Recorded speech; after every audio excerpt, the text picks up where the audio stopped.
नमस्कार मंडळी, welcome to futuristic kitchen. थंबनेलवरून तुम्हाला समजलंच असेल, आज आहे पुरणपोळीचा बेत।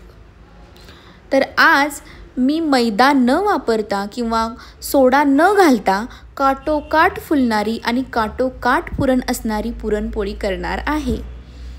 तर सुरुवातीला मी डाळ स्वच्छ पाण्याने धुवून घेतलेली आहे।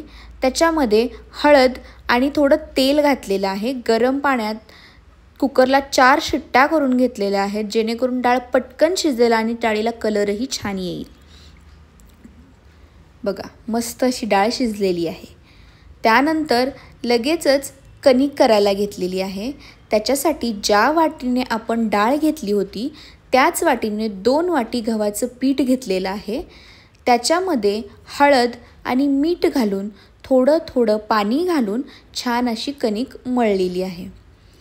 आपण चपातीसाठी जशी कणिक मळतो त्यापेक्षा थोडीशी घट्टसर अशी मळायची आहे आणि मळताना त्याच्यामध्ये 1 चमचा तेल घालायचं आहे, जेणेकरून छान अशी कणिक आपली तयार होईल।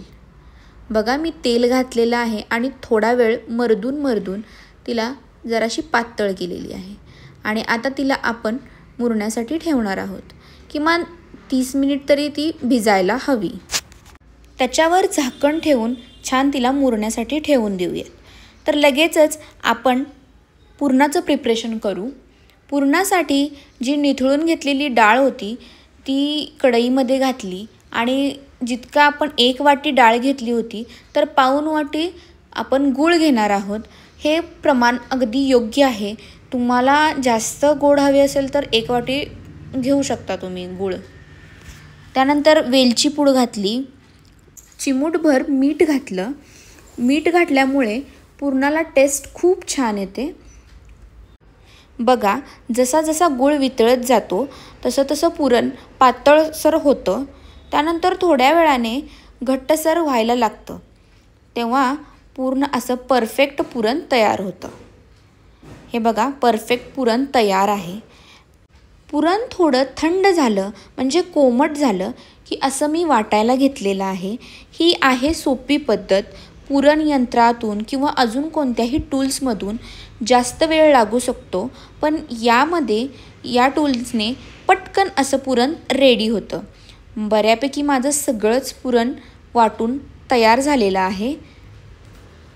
1 वाटी डाळीला एवढं पुरण तयार होतं।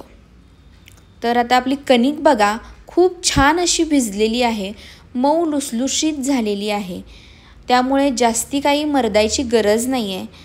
लगेचच आपण पोळ्या बनवायला घेऊयात। सुरुवातीला आपल्या दोन्ही हाताला तेल लावून घ्यायचं आहे।